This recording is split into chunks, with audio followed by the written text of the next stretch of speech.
जय माता दी दोस्तों, मैं निशा रानी आपके अपने चैनल भाव्या की आस्था पर आप सभी का स्वागत करती हूँ। माँ भगवती दुर्गा की कृपा आप और आपके परिवार पर सदैव बनी रहे। आज की वीडियो में हम बात करेंगे कि देवशयनी एकादशी कब है, हमारे देवता कब सो रहे हैं। उससे पहले दोस्तों, अगर आपको मेरा वीडियो पसंद आता है तो हमारे चैनल भाव्या की आस्था को प्लीज़ सब्सक्राइब कर दीजिएगा, बेल आइकन को प्रेस कर दीजिएगा, जिससे कि मेरे आने वाली वीडियो की नई नोटिफिकेशन आप सभी के पास सबसे पहले पहुंच सके। सबसे पहले मैं बता देती हूं कि एकादशी का जो व्रत होता है वो 3 दिन का होता है। एकादशी का व्रत 1 दिन का नहीं, क्योंकि 10वीं तिथि से ही नियम लागू हो जाते हैं। फिर एकादशी के व्रत का नियम और द्वादशी को व्रत के पारण का नियम हो जाता है। याद रखिए दोस्तों, साल में 3 एकादशी ऐसी होती हैं कि जिनका व्रत रखना शास्त्रों में बहुत ही सर्वोत्तम बताया गया है।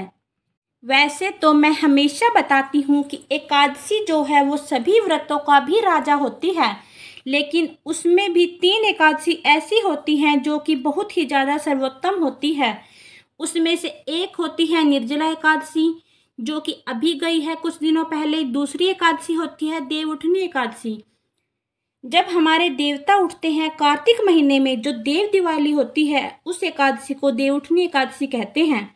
और तीसरी एकादशी देवशयनी एकादशी। ये 3 एकादशी साल की सबसे बड़ी एकादशी होती हैं। वैसे तो आपको 26 की 26 एकादशियों का व्रत करना चाहिए। अब आप कहोगे कि एकादशी तो 24 ही होती है, 26 क्यों बोल रहे हो? जब भी अधिक मास होता है, हर 3 साल के बाद एक महीना एक्स्ट्रा होता है, उसे हम अधिक मास कहते हैं, तो उसे मिलाकर 26 एकादशियाँ, और वैसे तो 24 होती हैं एकादशियाँ। हर महीने में 2 एकादशी का व्रत रखा जाता है। तो सब एकादशियों में जो प्रमुख एकादशी होती है वो निर्जला एकादशी, उसके बाद देवउठनी एकादशी, उसके बाद देवशयनी एकादशी। तो दोस्तों, इन तीनों एकादशी का व्रत तो आपको हमेशा ही करना चाहिए। तो अब आ रही है देवशयनी एकादशी। देवशयनी एकादशी ऐसी एकादशी होती है,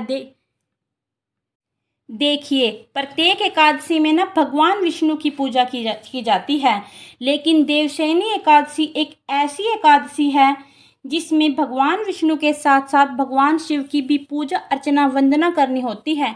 क्योंकि देवशयनी एकादशी पर भगवान विष्णु क्षीर सागर में चले जाते हैं और 4 महीने के लिए, और तभी से चतुर्मास प्रारंभ हो जाता है। लेकिन धरती का जो कार्यभार होता है वो भगवान शिव संभालते हैं। देखिए, भगवान विष्णु चले जाते हैं समुद्र में, क्षीरसैया में, अपनी ससुराल। आपने सुना भी होगा कि भगवान विष्णु का जो ससुराल है वो कौन सा है? वो है समुद्र, अर्थात माता लक्ष्मी समुद्र से प्रकट हुई थी, तो भगवान विष्णु 4 महीने के लिए अपनी ससुराल चले जाते हैं। और भोले बाबा का जो ससुराल है वो है पृथ्वीलोक, क्योंकि माता पार्वती को हिमालय की पुत्री बोला जाता है, तो भोलेनाथ पृथ्वी पर अपनी ससुराल आ जाते हैं और धरती का कार्यभार संभालते हैं। तो दोस्तों, अब आने वाली है देवशयनी एकादशी। इसमें भगवान विष्णु के साथ साथ भगवान शिव की भी पूजा अर्चना करने का विशेष महत्व होता है। चतुर्मास भी प्रारंभ होता है। चतुर्मास में कहा जाता है कि सारे के सारे तीर्थ धाम श्री धाम वृंदावन में आकर निवास करते हैं, इसलिए चतुर्मास में जितने साधु संत होते हैं वो श्री धाम वृंदावन में आकर निवास करते हैं। वे 4 महीने तक वृंदावन धाम में ही निवास करते हैं। चतुर्मास में बहुत सारे नियम होते हैं, उस पर मैं अलग से वीडियो बनाऊंगी, क्योंकि आज देवशयनी एकादशी पर बात करेंगे। तो आषाढ़ का महीना चल रहा है। आषाढ़ की देवशयनी एकादशी जो एकादशी होती है वो बहुत ही खास होती है। तो दोस्तों, देवशयनी एकादशी का जो प्रारंभ हो रहा है वो 16 तारीख को रात 8:33 पर हो रहा है। तो जो प्रारंभ एकादशी का हो रहा है वो 8:30 के आसपास होगा, और जो विश्राम हो रहा है वो 17 तारीख को रात 9:02 पर होगा। तो मैं आपको बता देती हूँ कि हर जगह पर, चाहे मैं खाटू श्याम की बात करूँ, श्रीधाम वृंदावन की बात करूँ, 17 तारीख को ही देवशयनी एकादशी मनाई जाएगी। और बांके बिहारी जी के मंदिर में भी 17 तारीख को ही व्रत रखा जाएगा।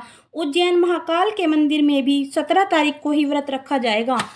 तो सब जगह 17 तारीख को धूमधाम से देवशयनी एकादशी का व्रत रखा जाएगा। देवशयनी एकादशी से ही हमारा चतुर्मास प्रारंभ हो जाता है।